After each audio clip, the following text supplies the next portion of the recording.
আসসালামু আলাইকুম। সবাই কেমন আছেন? আমি ভালো আছি। সকলের শুভকামনা করে শুরু করছি। টেকমাস্টার শাহজাহান ইউটিউব চ্যানেলের পক্ষ থেকে আমি মোহাম্মদ শাহজাহান আপনাদের সাথে আছি। তা আশা করছি আপনারা আমার কন্টেন্টগুলো দেখে উপকৃত হচ্ছেন। আজকে আবারও আমি একটা কন্টেন্ট তৈরি করতে যাচ্ছি, যেটার ধারাবাহিকতা হচ্ছে যে আমরা content about MS word tools use of design menu. আচ্ছা, ডিজাইন মেনু এর আগের আমার ইয়াটা ছিল যে ইনসার্ট মেনুর টুলসগুলোর আমরা কার্যক্রম শেষ করে ফেলেছি। তো আজকে আমরা ডিজাইন মেনুতে আসলে খুব বেশি টুলস নাই এবং খুব বেশি এখানে ক্রিটিক্যাল কাজও নাই। তারপরেও আপনাদেরকে একটি ডকুমেন্টের পরিপূর্ণতা দেওয়ার ক্ষেত্রে বা বিশেষভাবে সব কিছু জানার জন্য এটা আপনাদের দরকার। আশা করি এটা আপনাদেরকে সহযোগিতা করবে। তো আচ্ছা, আমি টুলস মেনুর এই ব্যবহারটা দেখানোর জন্য আমার একটা নতুন ফাইল নিতে যাচ্ছি। প্রথমেই নিলাম, এখানে ধরেন আমি লিখলাম THIS, this is my content. নিচে লিখলাম MD SHAHZAN শাহজাহান। এরপরে ধরেন আমি RAND এটা দিয়ে কিছু টেক্সট এখানে নিয়ে নিচ্ছি। ধরেন 3 কলামের 3 এরকম কিছু টেক্সট নিয়ে নিলাম। হ্যাঁ, আবার এটাকে কপি করে Ctrl+C দিয়ে নিচে আবার আমরা আরেকটা নিলাম। ওকে, আচ্ছা, এইটার ক্ষেত্রে এটাকে লিখি এটা লিখি বাংলাদেশ, BANGLLADESH বাংলাদেশ। আর এখানে লিখি হলো রংপুর, RANGPUR রংপুর। আচ্ছা, এটা করার আমার জন্য বিশেষ একটি কারণ আছে, কিছুক্ষণ পর আপনারা সেটা বুঝতে পারবেন আশা করি। এই লেখাটুকুর মধ্য থেকে চলেন আমরা ডিজাইন মেনুর কাজ পরিপূর্ণভাবে দেখতে হলে আমাদের হোম মেনুতে কিছু কাজ করে আসতে হবে। যেমন মনে করেন যে আমার এই প্রথমে এই অংশটা আর হেডিং হচ্ছে এটা, আমি যদি একে হেডিং হিসেবে অ্যাসাইন করি তাহলে ধরেন যে আমি এখানে একে টাইটেল হিসাবেই দিয়ে দিলাম, বা অথবা হেডিং 1 হিসাবে দিলাম, আর এটাকে দিলাম হলো হেডিং 2। ওকে, ঠিক একই রকমভাবে এটাকেও দিলাম হেডিং 1 আর এটাকে দিলাম হলো হেডিং 2। ওকে, আর বাকিটা আমার বডি টেক্সট হিসেবে থাকলো। এবার আসেন আমরা ডিজাইন মেনুতে যাই। ডিজাইন মেনুতে গিয়ে দেখেন এখানে প্রথমেই যেটা আছে, আমরা যেটা বলছিলাম যে থিমস টুলসটার কাজটা কি, এটা দেখার জন্য দেখেন আমরা যদি এখানে এই থিমসে যাই এই অবস্থায়, এবং আমরা যদি এখানে এগুলো দেখায় চেঞ্জ করি, দেখেন আমার শুধুমাত্র কালার চেঞ্জ হচ্ছে এবং ভিউয়ে চেঞ্জ হচ্ছে, এবং কালারটা চেঞ্জ হচ্ছে শুধু হলো ওই হেডিং 1 এবং হেডিং 2 দুটা কলামের সেইটা। দেখেন এখানেও কালার চেঞ্জ হচ্ছে, এখানে কালার চেঞ্জ হচ্ছে, এটা কালার চেঞ্জ হচ্ছে, এটা কালার চেঞ্জ হচ্ছে, এখানে হচ্ছে। এই থিমগুলো আমরা তখনই অ্যাপ্লাই করতে পারি যদি আমরা আমাদের MS ওয়ার্ডের টেক্সট বা কন্টেন্টকে হেডিং ওয়াইজ হোম মেনুতে যেখানে আমাদের আছে এখানে স্টাইলের আন্ডারে এগুলো সেট করে আসি। দেন আমরা এই থিমগুলো মনে করেন যে আমার MS ওয়ার্ডের অনেকগুলো টেক্সট যুক্ত, ধরেন যে 200-250 পেজ আছে, সেখানে অনেকগুলো হেডিং, অনেকগুলো হেডিং 2 বা টাইটেল এগুলো আছে, এবং এটা এক একটাতে এক এক রকম এই থিম ইউজ করার সুবিধার জন্য আমরা এই ডিজাইন মেনুতে থিমটা করতে পারি। এখানে দেখেন ডকুমেন্ট ফরম্যাটিংয়েরও একটা জায়গা আছে। যদি আমি এখানে কিছু এই জায়গাগুলোতে ক্লিক করি, দেখেন সঙ্গে সঙ্গে সে শুধু হেডিংগুলোতে বা টাইটেলগুলোতে বা সাবটাইটেলগুলোতে বা হেডিং 1-2গুলোতে সে কিন্তু ইফেক্ট ফেলছে। যেমন এই যে এটার নাম ক্যাজুয়াল, এখানে ক্লিক করলে হচ্ছে, এখানে যে সবগুলোই আছে আপনি এখানে ইমপ্লিমেন্ট করতে পারেন এভাবে। এটা ইমপ্লিমেন্ট করলে দেখেন কত সুন্দর আমাকে এই আমার টেক্সটগুলোকে, যেটা হেডিং 1 এবং হেডিং 2গুলোতে ইমপ্লিমেন্ট হলো। ঠিক আছে, আচ্ছা, এবার দেখেন আমি যদি এখানে কালারের বিষয়টাতে আসি, তো দেখেন ধরেন ওই কালারটা দিলাম, আমার ওই হেডিং 1 এবং হেডিং 2 ইমপ্লিমেন্ট হলো। যদি আমি এটা দেই তাহলে হলো। আপনারা অবশ্যই বুঝতে পেরেছেন যে এই সামান্য টেক্সটের মধ্যে আসলে আপনি খুব একটা আশ্চর্য হবেন না বা খুশি হবেন না, কিন্তু অনেক টেক্সট, অনেক হেডিং অনেক, হেডিং 2 যুক্ত একটা ফাইলে যখন আপনি এইভাবে ভিউ দিতে চাবেন বা ভিউ চাবে আপনার কাছ থেকে কেউ, তখন কিন্তু আপনি সহজেই এই কাজগুলো করতে পারেন। ঠিক একই রকমভাবে ফন্টও কিন্তু দেন, আমি কোনো সিলেকশন করছি না, কিন্তু সে কিন্তু ঠিকই ওই হেডিং এবং হেডিং 1 এবং হেডিং 2 হিসাবে অ্যাসাইন করেছি বিদায় তারা শুধু সেখানে ইমপ্লিমেন্ট হচ্ছে। ঠিক আছে, একই রকমভাবে ধরেন যে এখানে আমি আসলাম প্যারাগ্রাফ স্পেসিং, যে কাজগুলো আমরা কিন্তু হোম মেনুতেও করেছি। এখানে দেখেন প্যারাগ্রাফের মধ্যে যে গ্যাপটা থাকে সেইটাকে আমরা বিন্যস্ত করতে পারি এইভাবে। ওকে, এখানে গিয়েও আমরা একে আরও এই টুলের মাধ্যমে বিস্তারিত আমরা করতে পারি। ঠিক আছে, এডিট দেখেন যে হেডিং 1-এর যেটা আছে সেগুলো ধরে ধরে আমরা একটা একটা করে কাজ করতে পারি। ওকে, এত ডিটেলসে আসলে আমাদের কাজ হয় না সাধারণত। এরপরে দেন ইফেক্টগুলো এখানে আছে, এই ইফেক্টটা আপনি দিতে পারেন। এই ইফেক্ট আসলে এই ইফেক্টেরই বিকল্প টুলস। এবার আমরা চলে যাব আমাদের watermark. It's a very interesting and important tools for design menu. তো চলেন আমরা ডিজাইন মেনুর এই ওয়াটারমার্কে ক্লিক করি। ওয়াটারমার্কে ক্লিক করার পর দেখেন সঙ্গে সঙ্গে কনফিডেন্সিয়াল 1, এটা confidential 2, do not copy 1, do not copy 2। এছাড়াও নিচে আছে মোর ওয়াটারমার্ক ফ্রম office.com, মানে ইন্টারনেট থেকে নিতে পারেন, কাস্টম ওয়াটারমার্ক, রিমুভ ওয়াটারমার্ক। চলেন আমরা এখানে প্রথম কনফিডেন্সিয়াল 1 এটাতে একবার ক্লিক করি।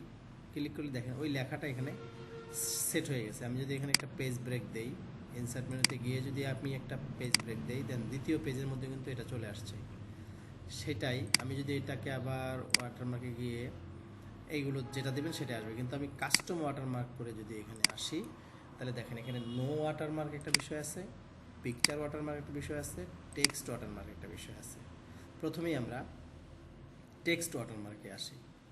টেক্সট ওয়াটারমার্ক হিসাবে এখানে আপনি বাংলা ইংলিশ যাই কিছু সেট করতে পারেন। ধরেন আমি যদি এখানে SU, মানে আমি চাচ্ছি হলো সুতুনি, এসে আসলাম, এসে এখানে যদি আমি সুতুনি খুঁজি, মানে বাংলায় লিখতে চাচ্ছি আর কি আমি, তাহলে আপনি এখান থেকে সুতুনি SUSP সুতুনি এখানে নাই। ঠিক আছে,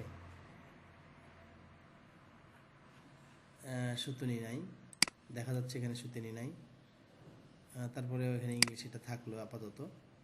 এখানে দেন ফন্টটা ক্যালিব্রি আছে। আমি এই যে টেক্সটের জায়গায় যদি আমি লিখি MD SHAZN শাহজাহান, এবং এটা থাকলো এবং তার কালারটা এরকমই থাকলো ডিফল্ট, ওই যে টেক্সটটা আসবে সেই কালারটা এরকম দিলাম, অ্যাপ্লাই করলাম, ক্লোজ করলাম। দেখেন আমার নামটা কিন্তু আমার টেক্সটের নিচে এইভাবে চলে এসেছে। ঠিক আছে, আচ্ছা এখন কথা হলো যে আমি এখানে এই যে কাস্টম ওয়াটারমার্কে গিয়ে এই লেখাটা বাংলায় দিতে চাচ্ছি, মোহাম্মদ শাহজাহান। তো প্রথমে এই জন্য আপনি যেটা করবেন সেটা হলো এইখানে আপনি আপনার নামটা বাংলায় লিখে নেবেন। Ctrl+Alt+V দিয়ে ইউনিকোডে লিখি মোহাম্মদ, তাহলে শাহজাহান। এইটাকে আমি Ctrl+C করে আমি ওয়াটারমার্কে গিয়ে কাস্টম ওয়াটারমার্কে গিয়ে আমি এখানে এটা Ctrl+V করে লিখে দিতে যাচ্ছি, লিখে দিয়ে ওকে করতে যাচ্ছি।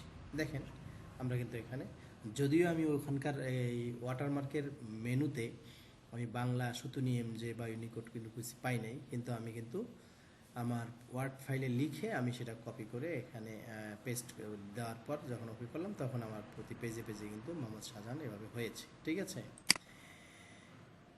এছাড়া আরেকটা বিষয় হলো যে আপনি এখানে ফন্ট এইখান থেকেও, এখানে মনে হয় সুতুনি MJ আছে, এই যে এখানে আছে ফন্ট, এখানে আছে, ল্যাঙ্গুয়েজে নাই কিন্তু ফন্টে আছে, আপনি এখান থেকে সেটা দিতে পারেন। তবে সম্ভবত এখানে আসলে ভালো টাইপ করতে দেয় না। তারপরে আমি দেখি একটু, যেহেতু এখানে আমি আবার লিখি একটু সমস্যা করবে,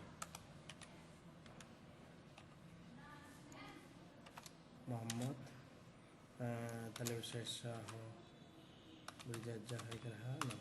শাহজাহান, হ্যাঁ এখানে করবে, আপনি ইউনিকোডে লিখতে পারবেন, সমস্যা হবে না। এবার আসেন এই কাস্টম ওয়াটারমার্কে, এখানে দেখেন নো ওয়াটারমার্ক হলে তো কিছুই থাকবে না, ওকে দিলে এখন কোনো ওয়াটারমার্ক থাকবে না। পিকচার ওয়াটারমার্কে এসে আপনি এখানে আপনার পেজের পিছনে জলছাপ হিসাবে আপনার পিকচারটা বা কোনো কিছুর সিনারি আপনি এখানে পেজের ব্যাকে দিতে পারেন। ধরেন যে এখানে সরাসরি অনলাইন থেকে নিতে পারেন অথবা কম্পিউটার থেকেও আপনি আপনার পছন্দের কোনো ছবি এখান থেকে নিতে পারেন। ধরেন যে আমি এখানে গিয়ে সাজুর এখানে গিয়ে এখান থেকে আমি আমার ছবিটাই ইনসার্ট করে এখানে অ্যাপ্লাই করলাম, ক্লোজ করলাম। দেখেন এই পিছনে কিন্তু আমার ছবিটা জলছাপ হিসাবে চলে এসেছে। এটা আমরা দিতে পারি, বা কোনো সিনারি বা কোনো বিল্ডিংয়ের ছবি রিলেটেড। ওকে, আমি কাস্টম ওয়াটারমার্কে গিয়ে যদি নো ওয়াটারমার্ক করে ওকে করে আসি তাহলে সেটা চলে যাবে। তো এটা আমার ছিল ওয়াটারমার্কের। কাস্টম ওয়াটারমার্কে গিয়ে আমরা পিকচার ওয়াটারমার্কে এসে আমরা এখানে একটা সিলেক্ট পিকচার করেছি। এখানে একটা বিষয় আছে যেটা হলো কত পার্সেন্ট আপনি এখানে এটাকে ডিপ করবেন। যদি আমি এখানে গিয়ে ওটাকে আবার দিতে চাই, ধরেন এটাকে আবার দিলাম ইনসার্ট করে, তারপরে এটাকে যদি আমি 500% করে অসারটা তুলে দিয়ে অ্যাপ্লাই দেই তাহলে দেখেন কতটা ক্লিয়ার আসছে। এখন সেই বিষয়টা এখানে আছে, কিন্তু এটা এত ক্লিয়ার করলে হবে না, এটা অটোই থাকে সাধারণত। আর হ্যাশআউট দিয়ে ওকে দিলে এটা ঝাপসা আসবে এবং টেক্সটগুলো ভালো দেখাবে। ঠিক একই রকমভাবে কিন্তু আপনি কাস্টম ওয়াটারমার্কে গিয়ে টেক্সট ওয়াটারমার্কে এসে আপনি কিন্তু এখানেও এই যে কালার, ফন্ট যেটা, তারপরে কালার যেটা, ফন্ট সাইজ ধরেন যে 48, কালার এখানে আছে ধরেন যে এই কালার দিয়ে এটাকে হরিজন্টাল আর ডায়াগোনাল দুই রকম আছে। ডায়াগোনাল হলো অ্যাঙ্গেলে আসবে, হরিজন্টাল হলো সোজা আসবে। দেখেন চলে এসেছে, এইটা এই লেখাটা প্রতি পেজে পেজে একটা জায়গায় চলে এসেছে। তো এটা হলো আমাদের ওয়াটারমার্কের বিস্তারিত আমি আপনাদের সঙ্গে শেয়ার করলাম। এখন আরেকটি বিষয় হলো যে ডিজাইন মেনুর আরেকটি ইম্পর্টেন্ট টুলস হলো পেজ কালার। দেখেন এইখানে যদি আমি এই পেজ কালারে ক্লিক করে এখানে যে কোনো একটা কালারে চলে আসি তাহলে সেই পেজটাকে, পুরো পেজটাকে কালার করে দেয় সে। এটা আসলে আমি বলবো কি যে এই পেজ কালারটা সাধারণত এটা কিন্তু Ctrl+P দিয়ে প্রিন্ট করার সময় কিন্তু এই কালারটা থাকে না। এটা জাস্ট ভিউইংয়ের জন্য। শুধুমাত্র আপনি পিসিতে যখন কাজ করবেন তখন যদি এরকম হয় যে অত্যাধিক সাদার দিকে, সাধারণত ওয়ার্ড ফাইলের পেজ তো সাদা হয়, এখন দীর্ঘক্ষণ সাদার দিকে তাকিয়ে থাকতে আপনার ভালো লাগছে না, সেই ক্ষেত্রে আপনি আপনার ওয়ার্ড ফাইলের পেজগুলোকে আপনার চোখের সাথে অ্যাডজাস্ট রিজনেবল কালার অথবা টেক্সটের সাথে অ্যাডজাস্টেবল কালার দিয়ে আপনি সেই কাজগুলো করতে পারেন। যেমন এখন দেখেন একটা পেজ কালার দিলাম এবং লেখাগুলোকে আমি ভালোভাবে পড়তে পারতেছি, কিন্তু এটাও যদি আমি এরকম দেই, ধরেন অনেকটা এরকম এরকম দেই, সেই ক্ষেত্রে কিন্তু আমি লেখাগুলোকে ভালো পড়তে পারি না অনেক ক্ষেত্রেই। মানে আমি বলতেছি যে আপনার লেখার ভালোভাবে দেখার জন্য, ভিউইংয়ের জন্য আপনি এখানে কালার সেট করতে পারেন। এটা হলো পেজ কালার, ঠিক আছে। পেজ কালার এই জায়গায় কালারগুলো দিতে পারেন, নো কালার করে রাখতে পারেন, বা মোর কালারে গিয়ে দিতে পারেন, বা ফিল ইফেক্ট দিতে পারেন। দেখেন এখানে অনেকগুলো ইফেক্ট আছে, গ্রেডিয়ান্ট, টেক্সচার, প্যাটার্ন, পিকচার। পিকচারও কিন্তু আপনি এখানে কালার হিসাবে দিতে পারেন। সিলেক্ট পিকচার, যদি আমি এখানে আসি, এসে যদি আমি ব্রাউজ করে এখান থেকে চলে যাই আমার ওই পিপি সাইজের ইনসার্ট ওই ছবিটাতে এবং ওকে করি, তাহলে কিন্তু আমার ইয়া চলে আসছে। আচ্ছা, যেটা আমরা ওই যে ডিজাইন মেনুর যে পেজ কালারে এসে আমরা কিন্তু মোর ইফেক্টে গিয়ে সেখানে আমরা ছবিকেও কালার হিসাবে এখানে দিতে পারলাম, যেটা আসলে আমার পেজটাকে বিশ্রী দেখাচ্ছে। আমরা আসলে এরকম কখনো দেই নাই, কিন্তু দেখানোর জন্য আমরা গ্রেডিয়েন্টকেও কিন্তু এখানে দিতে পারি। যেমন মনে করেন যে গ্রেডিয়েন্ট এখানে যেগুলো আছে এই কালার হিসাবে, ধরেন যে এখানে আসলাম, আসিয়া এখান এটা একটা কালার দিয়ে দিলাম, এরকম একটা কালার দিয়ে ভার্টিক্যাল করে আমি এটাকে টু কালারের কম্বিনেশনও করতে পারি। সেকেন্ড কালারটা এরকম দিলাম দিয়ে, তো এখানে আমরা এই গ্রেডিয়েন্ট কালার হিসেবেও আমরা এখানকার পেজের কালার দিতে পারি। দেখলেন কিভাবে আমাদের একটা পেজকে আমরা গ্রেডিয়েন্ট কালার করে ফেললাম। এটা কিন্তু পেজ কালার। এটা আগের মতোই আমি বলি যে এটা কিন্তু প্রিন্ট হবে না। জাস্ট ভিউইংয়ের জন্য। তারপরে আবার আপনি দেখেন এখানে এই ইফেক্টে গিয়ে টেক্সচার হিসেবেও এগুলোকে দিতে পারেন আপনার পেজের পিছনে। দেখেন এখানে কিন্তু আর কোনো লেখা দেখা যাচ্ছে না, ও সরি লেখা যাচ্ছে, বাট পেজটার একটা বিশেষ কালার হিসেবে চলে আসছে। তো ইফেক্ট হিসাবে আপনি এখানে প্যাটার্নও দিতে পারেন, অনেকগুলো প্যাটার্ন আছে, প্যাটার্নের মধ্যে আবার কালার অ্যাপ্লাই করে তারপর প্যাটার্ন দিতে পারেন। হালকা ঝাপসা প্যাটার্ন হিসাবে আপনি এটাকে দিতে পারেন। এই যে প্যাটার্ন, পেজের প্যাটার্ন এরকম হয়ে গেল, সবসময় এরকম দেখাবে। তো বন্ধুরা, পেজ কালারগুলো এটার ক্ষেত্রে আপনি এভাবে দিতে পারেন। অনেক ক্ষেত্রে আপনাকে হয়তো বলতে পারে যে আপনার পেজটার ভিউইং দিয়ে স্পেশাল একটা গ্রেডিয়েন্ট কালার দিয়ে আমাকে দেখান, তো তখনই কিন্তু আপনার পারফরমেন্স দেখানোর জায়গা হবে, ঠিক আছে? আচ্ছা, যাই হোক, আমি এখানে নো কালার করে দিচ্ছি। দিয়ে এখন আমাদের সর্বশেষ ডিজাইন মেনুর যে টুলটা আছে সেটা হলো পেজ বর্ডার। পেজ বর্ডারে এসে আমি দেখাতে চাচ্ছি এখানে পেজ বর্ডারের শুধু বর্ডার একটা ট্যাব, পেজ বর্ডারের একটা ট্যাব, শেডিং একটা ট্যাব। দেখেন শুধু বর্ডার হলো যে আমার কার্সার যে জায়গায় আছে সেইখানে কিন্তু একটা বর্ডার হয়ে যাবে। দেখেন আমি যদি আমার কার্সার এইখানে রাখি, এইটুকুর মধ্যে রাখি, এবং এখানে গিয়ে যদি আমি এই বর্ডারে গিয়ে আমি এখান থেকে একটা বক্স করে দেই, তাহলে দেখেন আমার এইটুকু হয়ে গেল। এটা হলো বর্ডার, টেক্সট বর্ডার। কিন্তু আমি যদি এখানে এসে এই পেজ বর্ডারে না গিয়ে পেজ বর্ডারে এসে এখান থেকে কোনো বর্ডার দেই, তাহলে কিন্তু আমার সেই বর্ডারটা পুরো পেজের বাউন্ডারিতে চলে যাবে।